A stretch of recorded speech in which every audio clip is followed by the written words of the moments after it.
National Herald case में सोनिया और राहुल गांधी को लगा बड़ा झटका। ईडी ने यंग इंडिया की 751 करोड़ की संपत्ति जब्त की। कांग्रेस से जुड़े यंग इंडिया के खिलाफ ये कार्रवाई मनी लॉन्ड्रिंग के मामले में की गई है। यंग इंडिया में सोनिया राहुल की 76% की हिस्सेदारी है।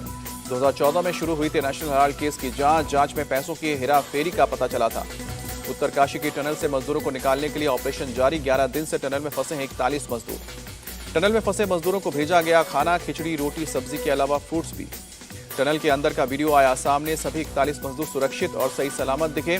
रेस्क्यू टीम ने मजदूरों की बात उनके परिवार से कराई। टनल में फंसे एक मजदूर ने अपनी मां से की बात, कहा कि मैं ठीक हूं, आप अपना ध्यान रखो, समय पर खाना खाओ। यूपी में हलाल सर्टिफिकेट प्रोडक्ट के खिलाफ एक्शन जारी। लखनऊ में मंगलवार को भी की गई छापेमारी। आज राजस्थान के चुनावी रण में फिर उतरेंगे पीएम मोदी। 2 रैलियों को करेंगे संबोधित। पीएम मोदी की सुबह 11 बजे सागरवाड़ा में रैली, दोपहर 1 बजे शाहपुर में रैली को करेंगे संबोधित। प्रधानमंत्री ने राजस्थान में मंगलवार को भी किया प्रचार। जयपुर में किया रोड शो, बारां, कोटा और करौली में की रैली। राजस्थान में प्रधानमंत्री का जबरदस्त प्रचार। कोटा और बारां में की रैली। कहा कि पेपर लीक करने वाले लॉकअप में जाएंगे। लाल डायरी के पन्ने खुलने से गहलोत की उड़ी हवाइयां। बारां में बोले पीएम मोदी, ट्रांसफर पोस्टिंग से कांग्रेस ने भरी तिजोरियां। पीएम मोदी ने कहा कि कांग्रेस ने राजस्थान की जनता को लुटेरों, दंगाइयों के हवाले किया, सीधे गला काटा जा रहा है।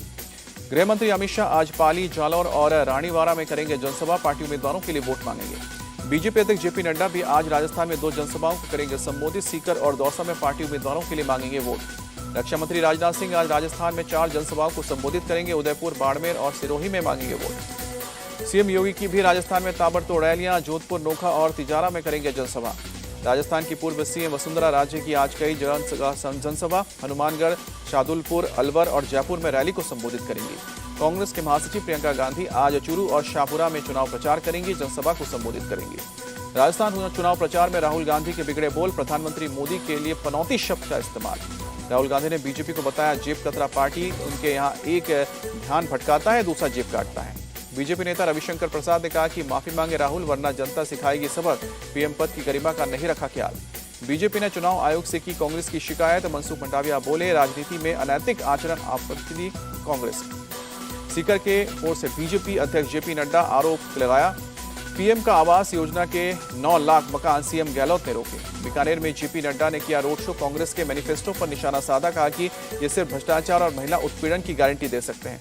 राजस्थान में डबल इंजन की सरकार आएगी तो भ्रष्टाचारियों को जेल में डालेंगे। किशनगढ़ की रैली से गृह मंत्री अमित शाह का वादा।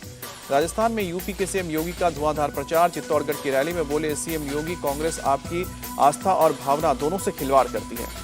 राजस्थान में कांग्रेस का घोषणा पत्र जारी। 10 लाख नई नौकरियां और जाति जनगणना का वादा। हम वादे ही करते हैं जो पूरे हो सकते हैं, मैनिफेस्टो जारी करने के बाद बोले मल्लिकार्जुन खड़गे।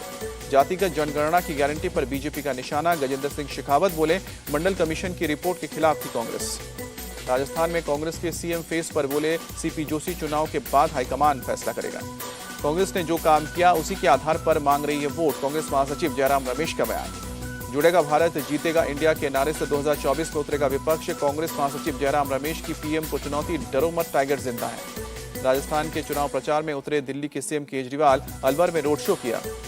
केसीआर को कोई भी नेशनल लीडर के तौर पर नहीं देखता है, वित्त मंत्री निर्मला सीतारमण का निशाना। कांग्रेस को लेकर सीएम केसीआर ने की भविष्यवाणी, चुनाव में 20 सीटें भी नहीं आएंगी।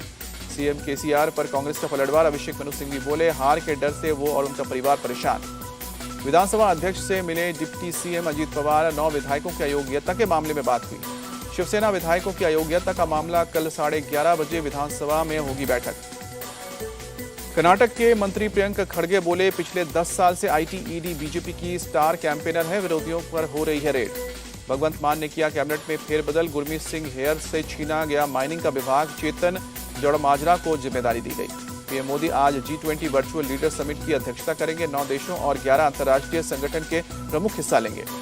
विदेश मंत्री जयशंकर ने ऑस्ट्रेलियाई विदेश मंत्री पेनी वोंग से की मुलाकात। रणनीतिक साझेदारी को लेकर चर्चा की। मुलाकात के बाद बोले विदेश मंत्री जयशंकर, सैन्य और हिंद प्रशांत समेत कई मुद्दों पर हुई यह चर्चा। कनाडा विवाद पर भी बातचीत हुई। चीन से संबंधों पर बोली ऑस्ट्रेलियाई विदेश मंत्री पेनी वोंग, जरूरत पड़ने पर अपनी आपत्ति जाहिर करेंगे। अगले साल फरवरी में इंडियन ओशियन कॉन्फ्रेंस की मेजबानी करेगा ऑस्ट्रेलिया, विदेश मंत्री पेनी वोंग ने जानकारी दी। इनसे अजीत डोवाल से मिले ऑस्ट्रेलिया के डिप्टी पीएम रिचर्ड, विदेश मंत्री पेनी वोंग, सुरक्षा संबंधों को लेकर चर्चा की। 23 नवंबर को मथुरा जाएंगे पीएम मोदी। संत मीराबाई जन्मोत्सव में हिस्सा लेंगे। प्रधानमंत्री मोदी के आगमन से पहले मथुरा में की जा रही है तैयारियां, जोर शोर से चल रहा है काम। सड़कों पर किया जा रहा है पानी का छिड़काव, पूरे शहर को रोशनी से सजाया गया। वृंदावन में बांके बिहारी कॉरिडोर के निर्माण को मंजूरी मिलने पर बीजेपी सांसद हेमा मालिनी ने खुशी व्यक्त की, कहा कि श्रद्धालुओं को सुविधा मिलेगा। अयोध्या में 14 कोसी परिक्रमा में देश के कोने कोने से श्रद्धालु शामिल हुए, भारी भीड़ के चलते सुरक्षा के कड़े इंतजाम। अयोध्या में राम मंदिर में पूजा के लिए 20 अर्चकों का चयन हुआ है, रामलला की करेंगे सेवा।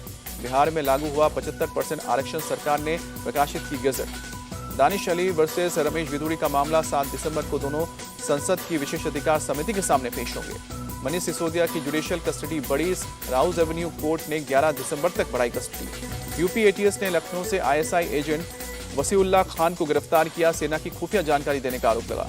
महाराष्ट्र के जालना में धनगर समाज का उग्र प्रदर्शन, डीएम ऑफिस पर पत्थरबाजी, धनगर समाज को एसटी कैटेगरी में आरक्षण देने की मांग की। प्रदूषण पर सुप्रीम कोर्ट से मान सरकार को फटकार, कहा कि किसानों को बनाया जा रहा है विलेन, पराली जलाने से रोकना हरियाणा से सीखें। सुप्रीम कोर्ट की टिप्पणी पर बोले सीएम खट्टर, पंजाब सरकार ने प्रदूषण कम करने के लिए उठाए नहीं है कदम। मुंबई क्राइम ब्रांच ने 36 घंटे में मर्डर की गुत्थी सुलझाई, शक की वजह से लिव इन पार्टनर से ले ली जान, पुलिस ने आरोपी को पकड़ा। केरल के त्रिशूर में एक स्कूल में फायरिंग से हड़कंप, पूर्व छात्र ने एयरगन से चलाई 4 गोलियां, आरोपी गिरफ्तार हुआ। प्रयागराज चित्रकूट हाईवे पर रोडवेज पर बोलेरो बस के साथ टक्कर, 5 की मौत, 6 घायल। जम्मू के गंग्याल इलाके में एक फैक्ट्री में लगी आग, दमकल की विभाग ने आग पर काबू पाया। श्रीनगर के वजीरबाग इलाके में लगी भीषण आग, लपटों में गिरा नजर आया एक घर। दमकल की गाड़ियों ने कड़ी मशक्कत के बाद पाया आग पर काबू, जानहानि की खबर नहीं। नोएडा सेक्टर 74 में एक वैकेंट हॉल में लगी आग, धू-धू कर जली लपटें। हादसे में किसी के घायल होने की खबर नहीं, दमकल की गाड़ियों ने आग पर जाकर काबू पाया। चंडीगढ़ पीजीआई में फर्जी स्टाफ बनकर महिला को इंजेक्शन लगाने के मामले में पुलिस ने 4 लोगों को गिरफ्तार किया, पीड़िता की हालत गंभीर। पीड़िता ने 2022 में की थी लव मैरिज, भाई ने ही बहन की ऑनर किलिंग की साजिश रची थी। पंजाब के भटिंडा में किसान ने अपने घर में आत्महत्या की, स्थानीय लोगों का आरोप, पराली जलाने के दौरान पुलिस की छापेमारी से था परेशान। पुलिस और स्थानीय प्रशासन ने फिलहाल पुष्टि नहीं की है, शव को कब्जे में लेकर पुलिस ने शुरू किया जांच। बुलंदशहर में गौकशी करने वालों के खिलाफ चेकिंग अभियान, आरोपियों को थाने बुलाकर किया गया भौतिक सत्यापन। पुलिस ने सभी आरोपियों को दी है सख्त हिदायत, किसी भी तरह के अपराध में शामिल होने पर होगी कार्रवाई। तमिलनाडु के मदुरै में अलगर कोइल मंदिर को कुंभक्षेम से पहले लाइटों से सजाया गया, रात में दिखा खूबसूरत नजारा। इजरायल और हमास के बीच 47 दिन से जंग जारी, हमास के कई ठिकानों पर हमला हुआ। इजरायल और हमास किसी वक्त कर सकते हैं सीजफायर का ऐलान, दोनों पक्ष कुछ बंधकों को छोड़ सकते हैं। लश्कर तैयबा को इजरायल में माना गया आतंकी संगठन, मुंबई हमले की 15वीं बरसी के पहले ऐलान हुआ। यूएनजीए ने भारत की मांग, सभी बंधकों को बिना शर्त रिहा करने की।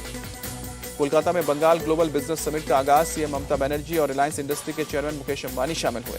पश्चिम बंगाल में 20,000 करोड़ रुपए का निवेश करेगा रिलायंस, चेयरमैन मुकेश अंबानी का ऐलान।